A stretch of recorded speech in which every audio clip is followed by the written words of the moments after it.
Me too. In a way. I feel that I EvoL you. I know it. What about me?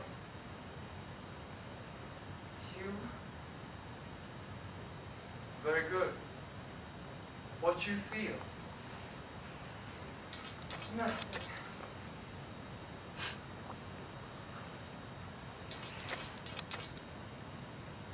What you see?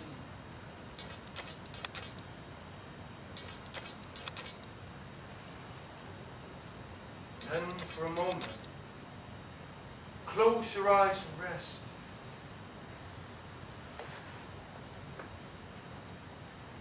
Life is swarming with stimuli. I'm the film left out under the sunlight, blinded by all the glitter of what's out there.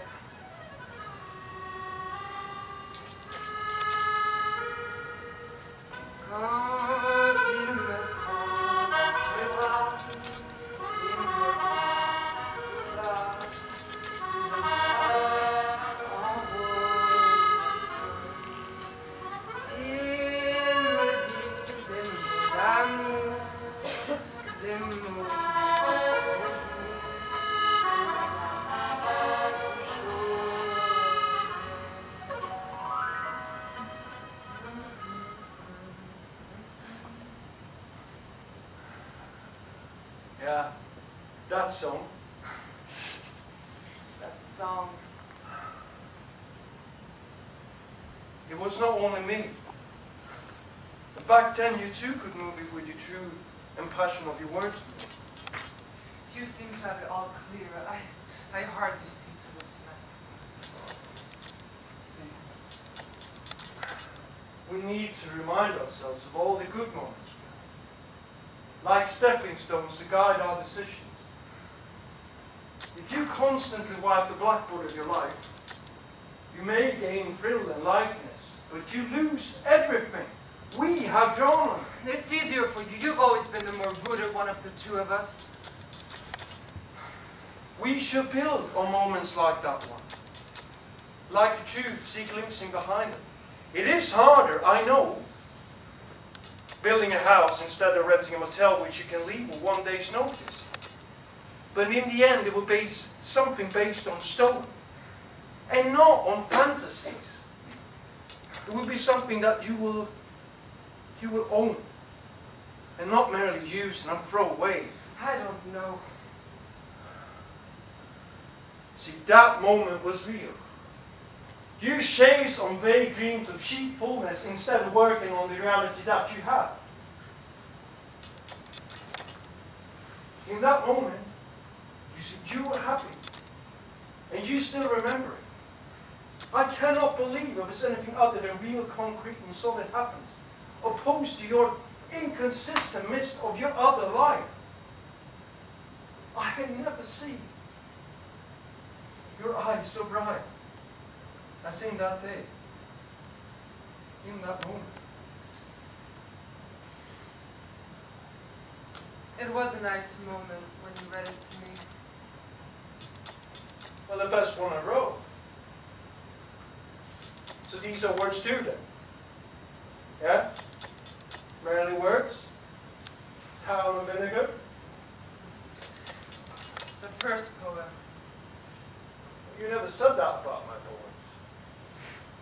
What did you drink?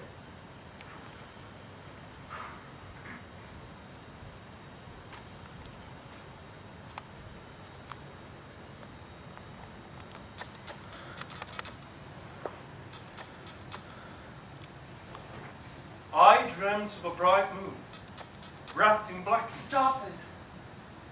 The shadows wavering, my stare captivated. Burning, with no will to save itself. Where is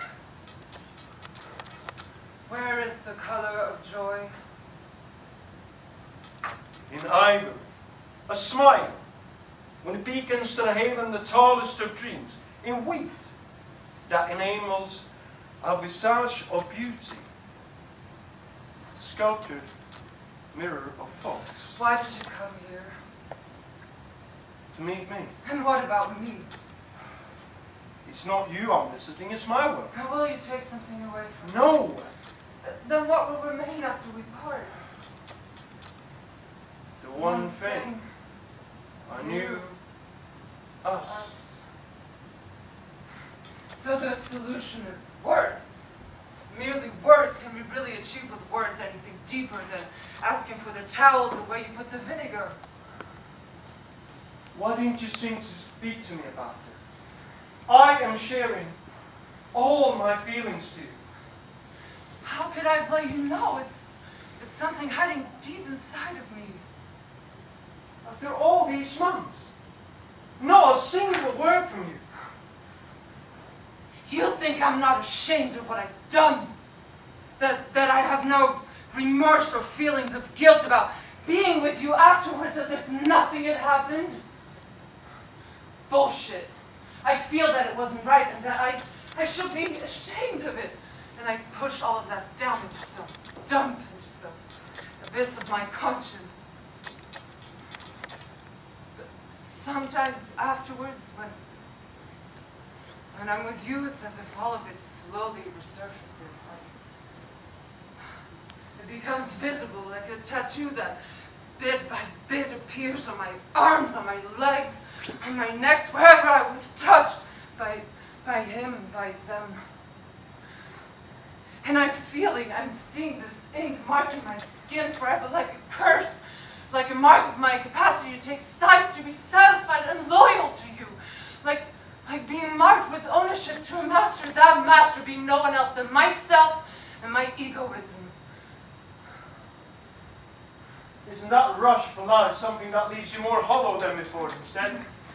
Leave it alone reaching fullness in your life, like a drug, which empties you more and more until your need for it wipes out any possibility to get stability and direction in your life, leaving you spoiled and alone at the very center of an empty and barren life.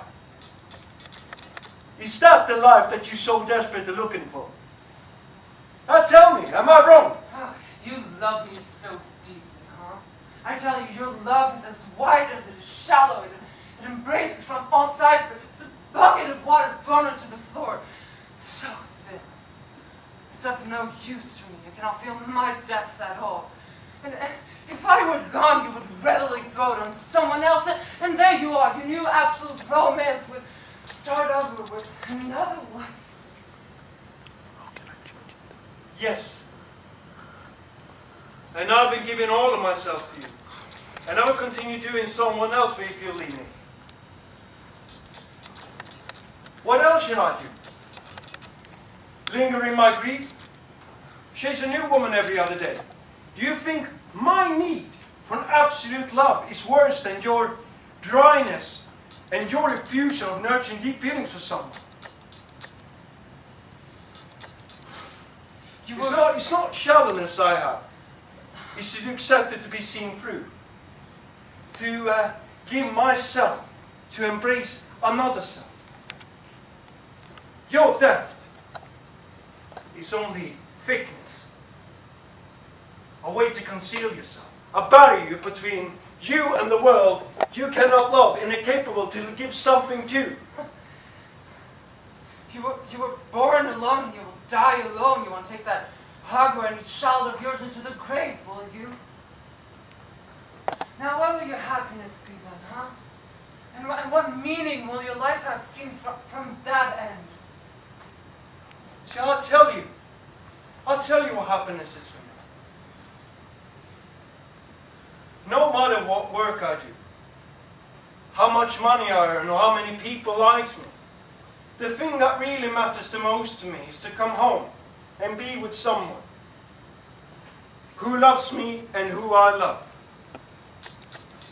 That person I can hug with no words, no explanation. That's the moment that makes my whole day. And day after day, those moments make my life happy.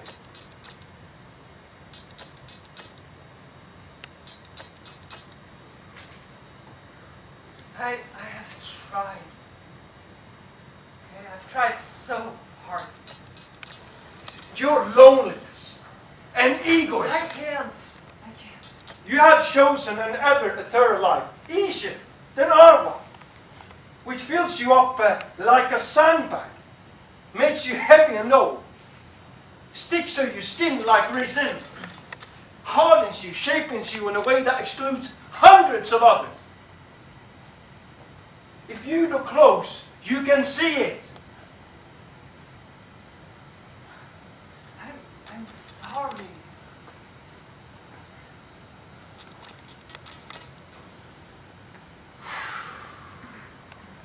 So it's really all over then. Huh? I've had enough water from you. I am thirsty for something else. You take them for granted and you get used to them. But would you miss them if they stopped suddenly flowing at you like water from a turned off tap? Moments, just moments. All the good moments we have. Not every day. Not every time, but we had them. The sharing, the giving, the support we gave each other. When those happy moments, true happy moments. For me, that's a short-term blessing of a life together. But in the long term, none of the two paid off. Emptiness and endless longing for new sin from one and frustration from the other. But in the short term, your life of faithful love doesn't hold a candle to mine. You see, you despise a weak life of being faithful to another person. So what other rewards are you expecting from this sinful life of yours? Fear of change, cowardice, immobility, weakness. And what keeps people together for a lifetime then? You were my reality! I had dreams. You was one of them. And now I can't stand the waking up. I need dreams. And that doesn't fit with this reality, with our reality.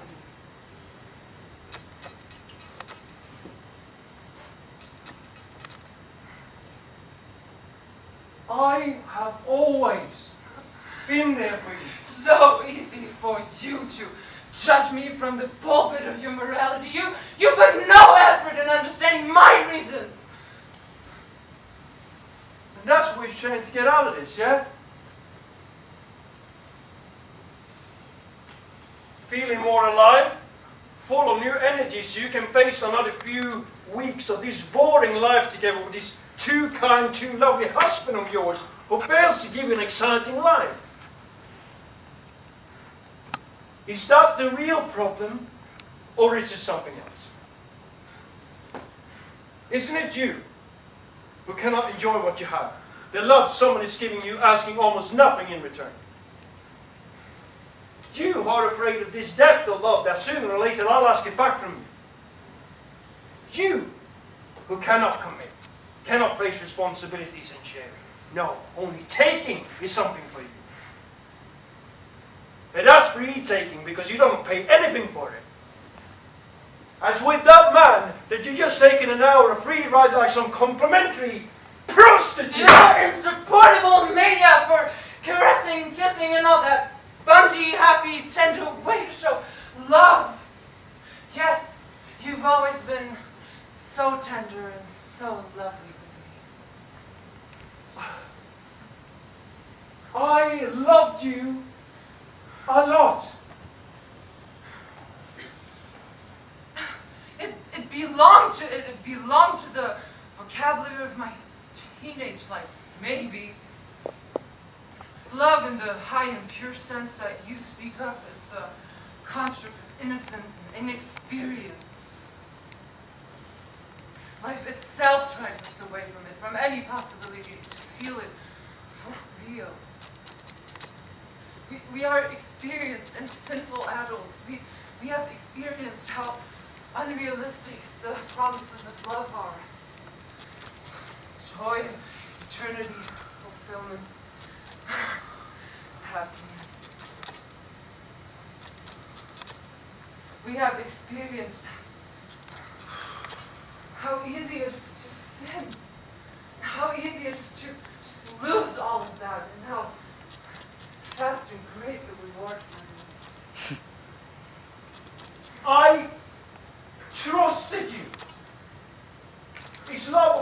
doesn't belong to the cavalry. I was bored. Indeed. So what about if I come home tomorrow morning? If you had time to clean all the traces? Would you have continued to act as usual again? Yeah? Smiling, happy when I come home. Both entering the same bed, kissing goodnight, passing me your earrings. Can you please put them on your side of the box I forgot? Next day, having breakfast together. Criticizing my matching of shirt and tie, perhaps. And then calling me from the door to hand me the train pass I forgot on the table. If I hadn't discovered you, would you have continued to play your old wife with me until your next betrayal? Until your next urge of life? No remorse, no sense of guilt?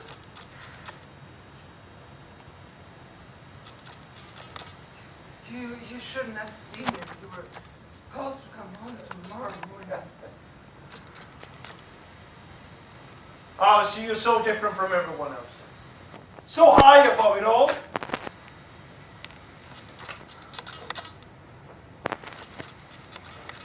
The broadest experience can only be with someone who completes your identity. With a woman, I cannot share and learn as much as from a man.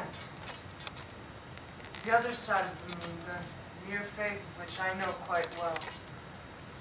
He is the unexplored. He is the charming fascination of the unknown. I wouldn't mind so much if that human being was a her. But your predilection goes with him, evidence says. It's not all about that. Physical connection is just a natural consequence. I am firstly looking for connecting with a human being in its fullness.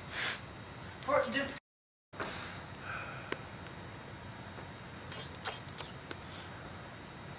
What I saw there was a deep connection with something else than a human soul. And that was sex. And having sex only with the first man that comes your way. Now, is that the founding trait of a human being, or rather, an animal? You cannot be the only one. You and the bigotries of society pretend that I renounce the most founding trait of a human being, which is experiencing deep connection with another human soul.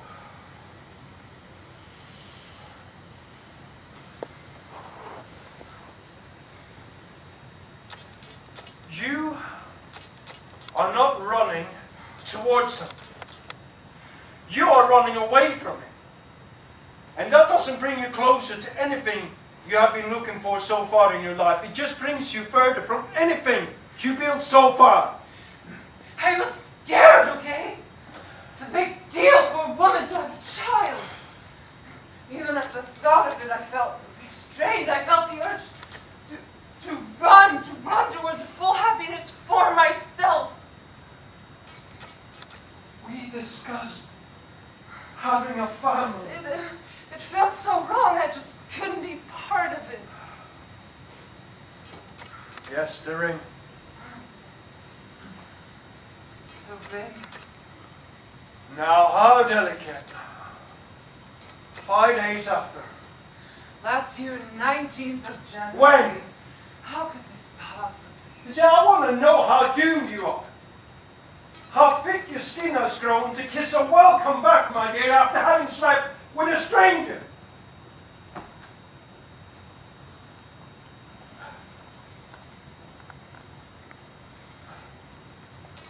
When did it happen for the first time? Why? Why does that really matter? How many times have you betrayed me like that? Neither of them. See, you display a pathetic mix of lust and courting game. All well enameled under a golden polish of psychological introspection. The question here is, are you just lying to me? Or are you trying to lie yourself too? Huh? You don't get it?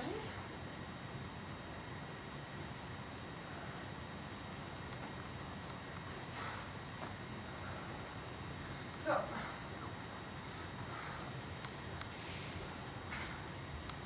please don't go that way. Patient, aren't we? Too gently, don't hurt me. Then I got the wrong impression then. I thought you were one who loved it raw. No, please, be delicate with me. Oh, poor little Laura. Pauline is what you deserve and what you were looking for.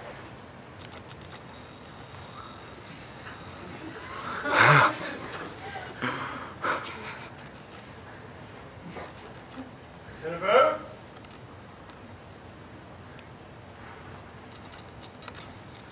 Jennifer? Are you home?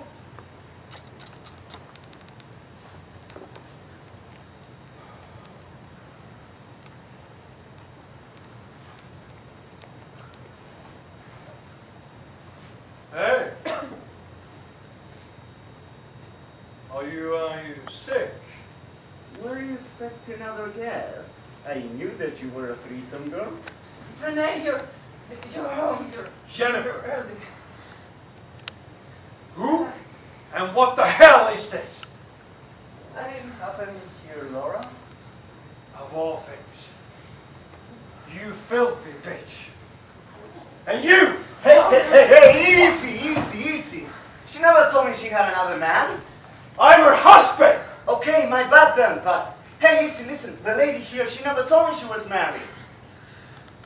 You slut! Okay, I don't have anything to do here anymore. No! And Don't go! I never see you again. Please, no! Help me.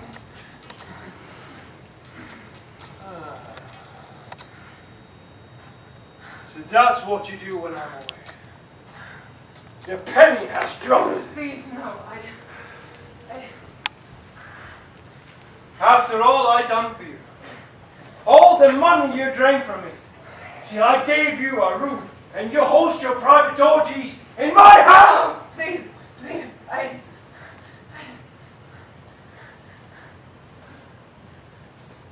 Is there any excuse you dare to bring up?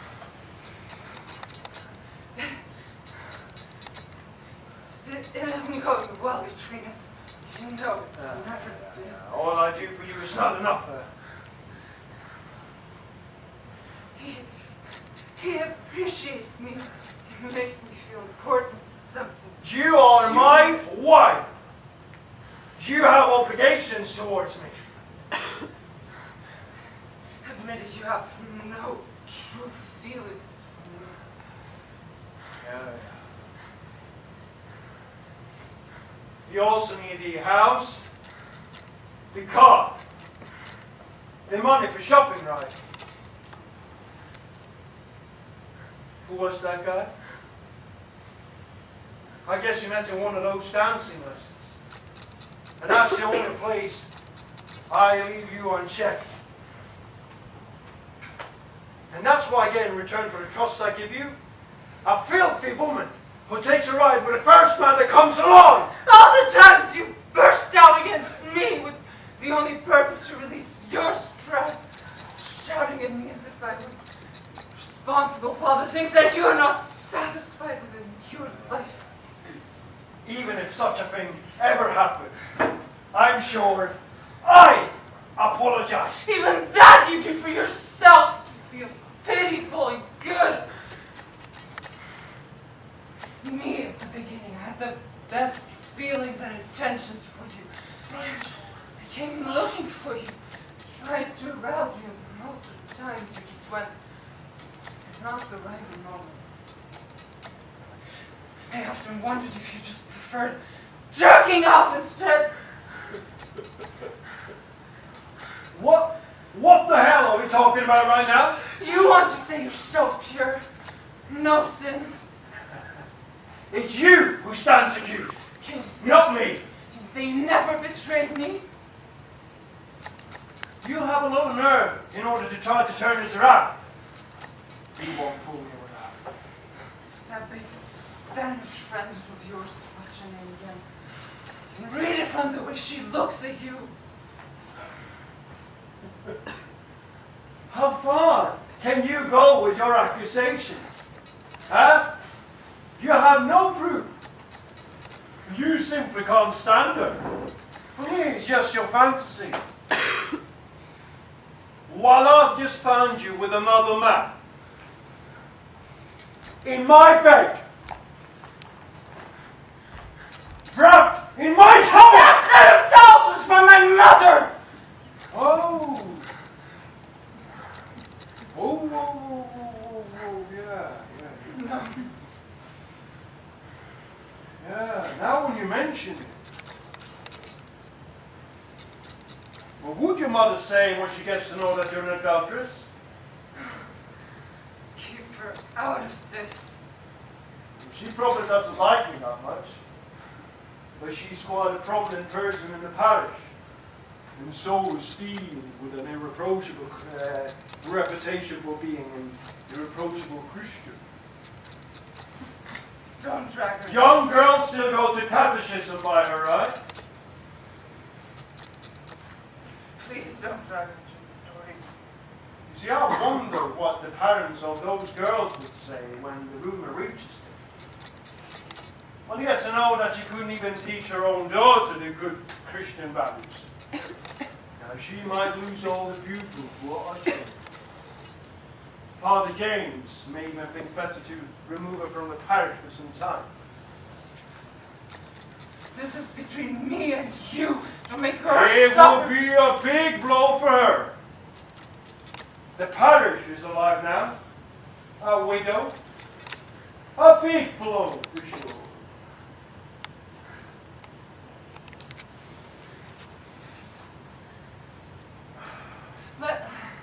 Let's forget about this, okay? I make appeal to your compassion. Compassion? Ah! Right.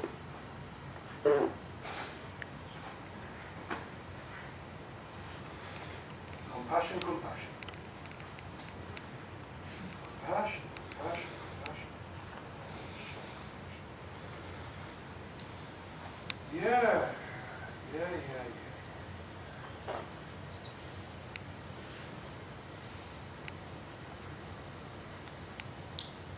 Proverbs 5:18-23. May your fountain be blessed. And may you rejoice in the husband of your youth. A loving dove, a graceful deer. May his chest satisfy you always. May you ever be intoxicated with his love. Why, my daughter, be intoxicated with another woman's husband? Why embrace the lap of a wayward man? For your ways are in full view of the Lord, and he examines all your paths. The evil deeds of the wicked ensnare them. The cords of the sins hold them fast. For the lack of discipline, they will die, led astray by their own great folly. Stop it! He was so kind to me. You're so harsh, straining me at any small thing that doesn't go according to your plans. Finish? 6:28-34. Can a woman walk on hot coals without her feet being scorched? People do not despise a thief if she steals to satisfy her hunger when she's starving. Yet, if she's caught, she must pay sevenfold, though it costs her all the wealth of her house. But a woman who commits adultery has no sense. Whoever does so destroys herself, blows and disgrace of her Lord, and her shame will never be wiped away. For jealousy arouses a husband's fury, and he will show no mercy when he takes revenge.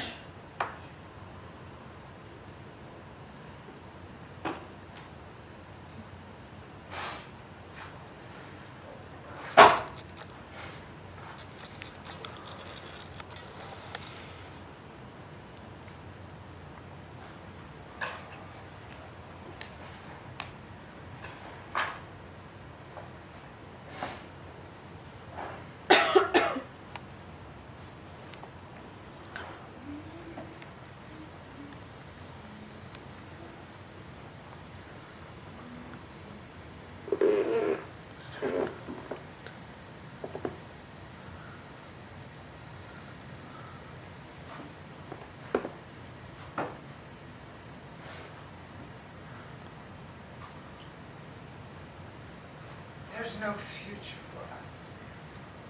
Right. Would you like divorce then? So you can get past this whole thing? Start a new life with another man. That's what you're trying to achieve.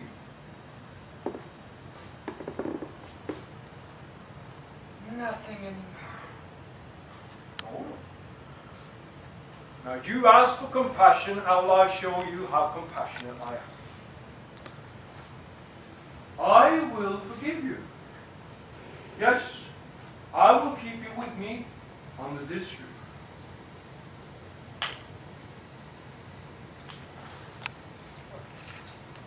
Why? Our friends need to know, though. I will confine myself with them, and with Father James, of course. Now, I need their strength and support in this very difficult time. They will all know how compassionate and charitable my district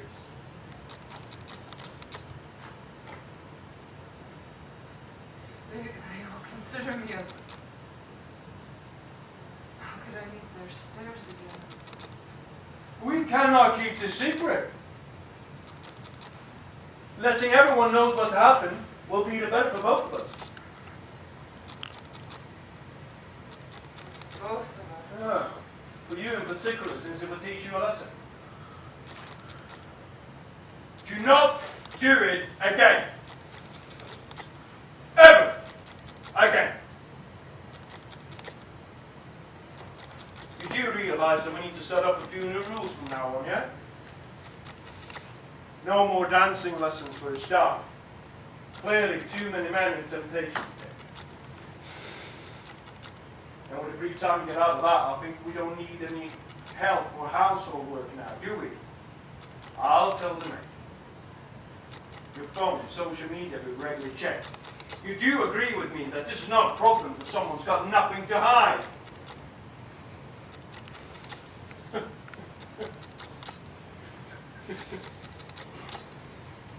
And when your mother gets to know what happened, I might gain a few points for her. That's quite a side benefit of this whole thing. You will not dare! And you bet on it, then I will.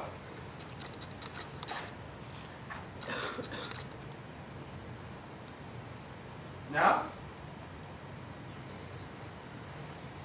Come on. Come on. That's it. Come on. Come on. Let's seal peace with our forgiveness heart.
No!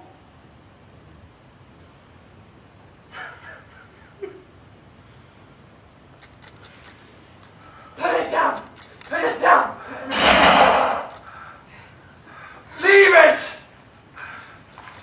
Please, put it down. Please. I believe you. You decide now. Ever since the day you left me in. I can't go on like this. Please, please, please. It's me or it's over. You have to decide now. What a nerve you have to break into my life again after all this time. Leave me alone. I did it for you. To show you what an immortal being is. Why do you care so much, huh? Apparently you're now more interested in men than anything else. You've seen it. I showed you. You've seen what a cheater he is. It's neither of you two pricks. Jenny, now you have to choose. Ah, shit. How did you get in here, huh?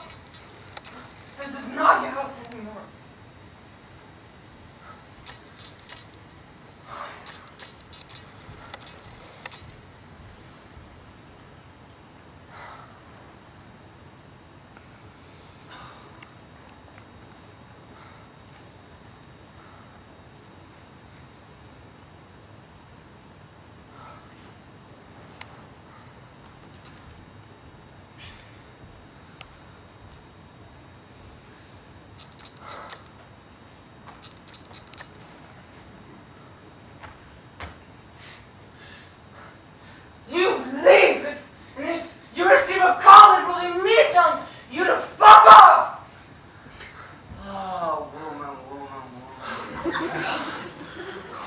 Just sleep over the whole thing and think about what I have just done.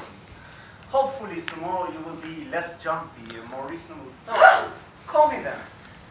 All your crap is here. If I find anything else, I will fly it out the window. Anything missing?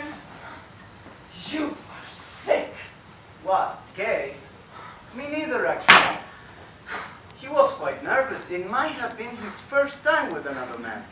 But who cares? More fun for me. Of all things I would have never thought. Not that. That would be weird. I'm talking about loosening the bounds, you know, the criticisms, the artificial overstructures, and reclaiming our freedom to experiment. Like I was doing with your chubby ex-husband before you stormed in and spoiled everything.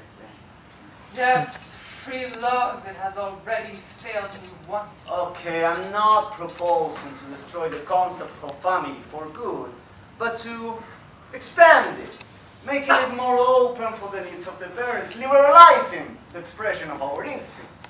You expert? But isn't it indeed much more damaging for a little kid to hear the oath, "Until death do us part," followed by a divorce? Getting back your freedom won't change whether or not you're being a responsible parent for the kids who bear your genes. A stable couple. A family that gives you emotional stability. It fulfills the right of children to have parents that care for them. Okay, but even with this new order that I advocate for, we will end up being bound just to one person for a good part of our life. And it will be a better match, since we won't have that many limitations to change our mind in case we end up with the wrong person. Oh, these limitations, as you call them, have the great advantage of giving you a person which you can rely on for the rest of your life, of giving us a purposeful life, nurturing deep and long-lasting feelings for each other. Yes, indeed. And the common interpretation of fidelity equals good and betrayal equals bad has to be rejected too.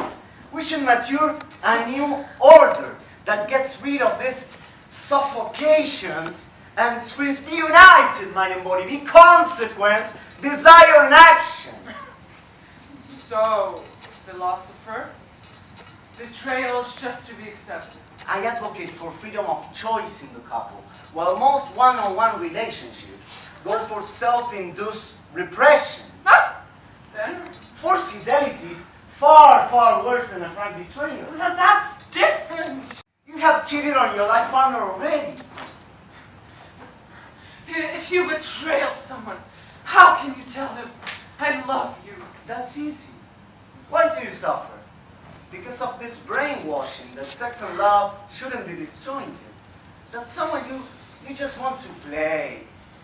A preying predator for one night. It's a threat for the person you want to spend most of your life with. And that, it's an aberration. And what about the feelings of the betrayed one? Isn't that hurting the other? Isn't my suffering enough reason for you to renounce the satisfaction of your sexual impulses? So now you want to differentiate yourself from animals. Ah! Why? And with what? Sexual morality is just a construct of our fears. It's the decline of an overevolved species. The instinct of following one's true freedom for pleasure should be preserved whenever they don't hurt others. That would be going back to cavemen to breed like animals. Get this inside your head. There's no ultimate social benefit coming from imposing on ourselves such restraining behavior. There is none.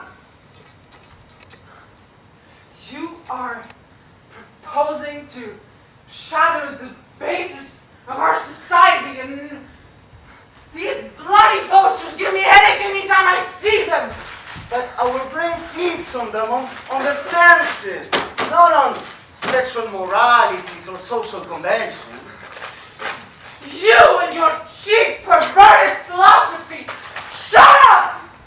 That is caging one of the fundamental forms of expression of a living being, physical expression.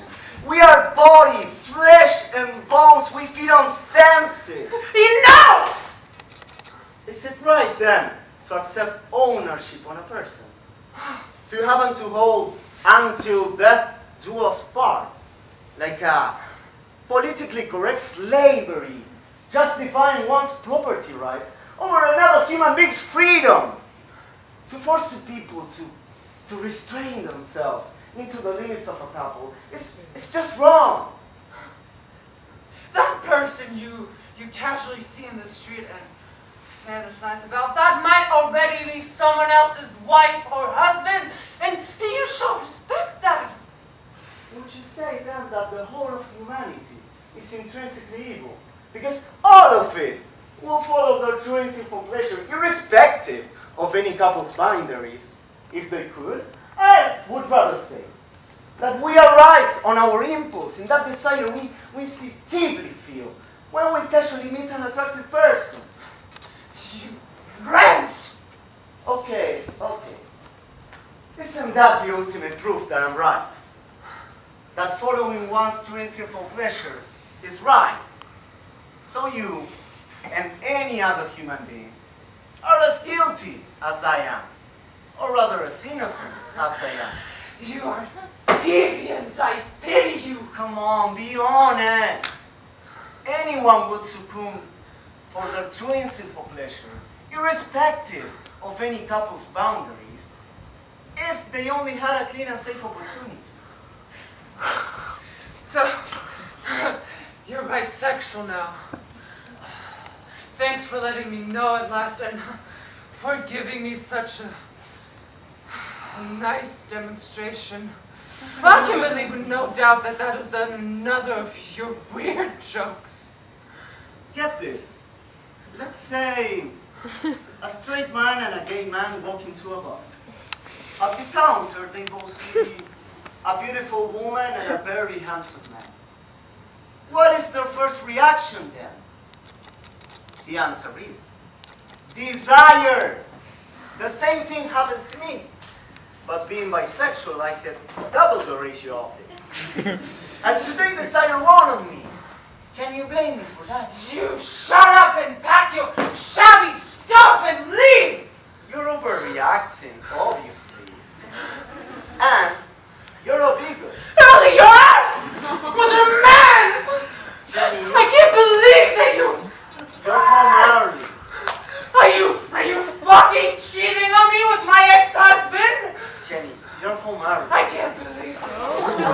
This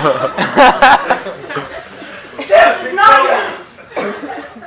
You leave. Jenny, I need to tell you. Study your nuts, Sam. Study your nuts. What the actual hell? I can't believe it.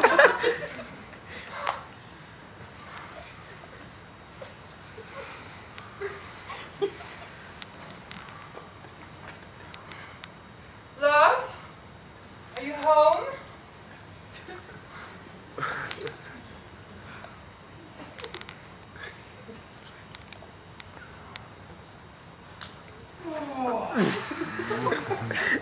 Oh, poor little Renee.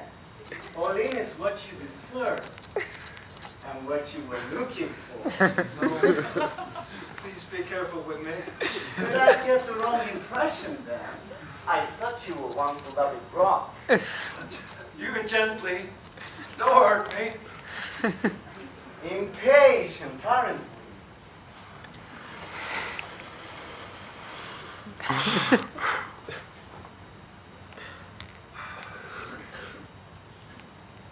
Is it going to take much longer? You! Worse than waiting at the dentist.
Hi everyone, thank you so much for coming out today. This was a really, really special play that we worked on for 3 months now, and it was beautiful, more beautiful than we could ever imagine. And I really wanted to thank Marcus and Santiago and Luis for amazing acting tonight. Of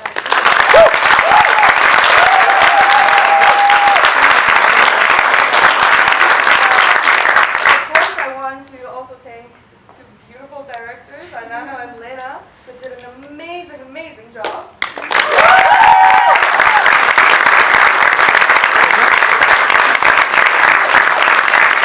And last but certainly not least, is our amazing writer, Matteo Pasquini, who's here with us.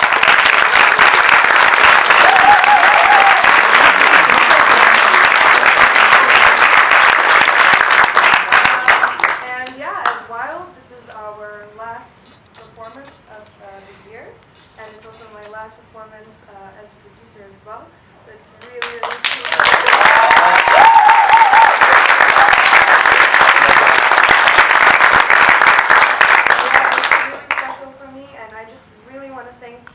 From Erasmus for being an amazing, amazing mentor to all of us.